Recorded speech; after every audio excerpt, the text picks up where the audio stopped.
কিছু যদি ট্রোলিংয়ের লোকজন না থাকতো, কিছু যদি বিদঘুটে অসভ্যতা কুৎসিত মজা নেবার মতো লোক না থাকতো, এত বড় পৃথিবী, এতগুলো জঙ্গল, কিছু জন্তু থাকবে না? কোনো প্রবলেম না। কিন্তু অ্যাকচুয়ালি এই মেয়েটিকে আমি চিনি। কদিন আগে ও বনগাঁয় গিয়েছিল প্রোগ্রাম করতে, সেখানে ওর একটা খুব সিরিয়াস প্রবলেম হয়েছিল। ওর উপর একটা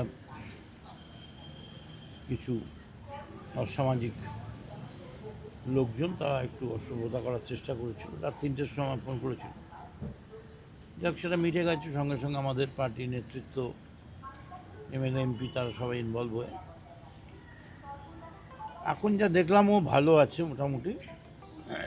ডাক্তার অতনু পাল, ইনসিডেন্টালি উনি আমারও ডাক্তার,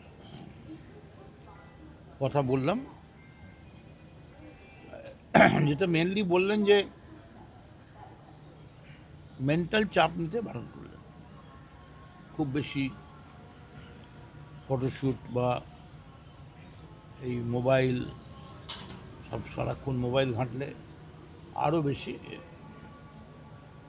ফিজিক্যাল ফিটনেসটা মানে এক্ষুনি নেবে, যে গান গাইবে সেটাও হয়তো মনের জোরে করে দিতে পারবে, কিন্তু এই মেন্টাল ডিপ্রেশন যেটা, সেটা কখনোই কমবে না যদি না মোবাইলটা থেকে একটু মোবাইলে চাপ আসছে। আদারওয়াইজ এমনি এখন ঠিকই আছে। যেটা হয়েছে মানে ইটস ভেরি আনফর্চুনেট।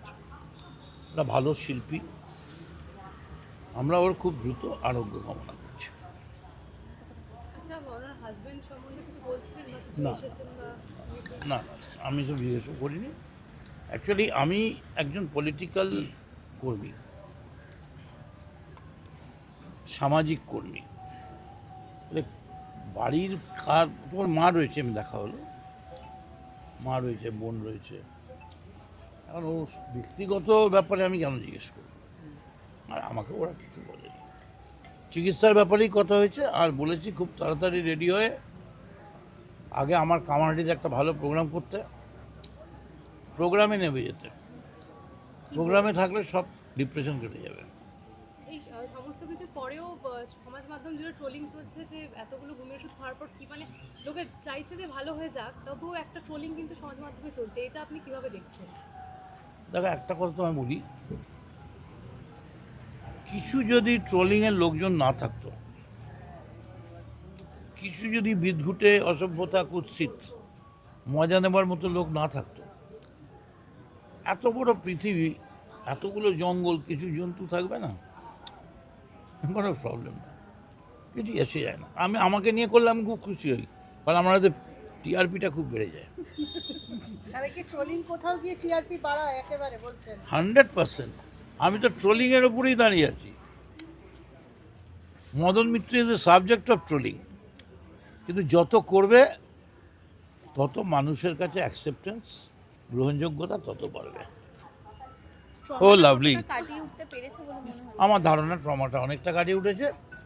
দেখো, ট্রমা কাটাবার জন্য যদি ডেলি 20টা লোক আসে, 20 জনের মধ্যে 19 জন যদি বলে তোমায় দেখে খুব খারাপ লাগছে, মুখটা ভীষণ শুকিয়ে গেছে, তোমার ব্রিদিং মনে হচ্ছে প্রবলেম হচ্ছে, ও ট্রমা কোনো দিনই কাটবে না। আর যদি 20 জনের মধ্যে 19 জন পজিটিভ লোক এসে বলে তোমায় দেখে ভালো লাগছে, তুমি একটু বেরো, ওঠো, উঠে দাঁড়াও, এখানটা কি সুন্দর দেখো, বাইরে সুন্দর গাছ আছে। So it depends on the ambience. Don't forget, she is a patient, what ever it is, at the end of the day she is a patient. ফলে ও নিজেকে ভালো করবে না, ওকে ভালো করাতে হবে।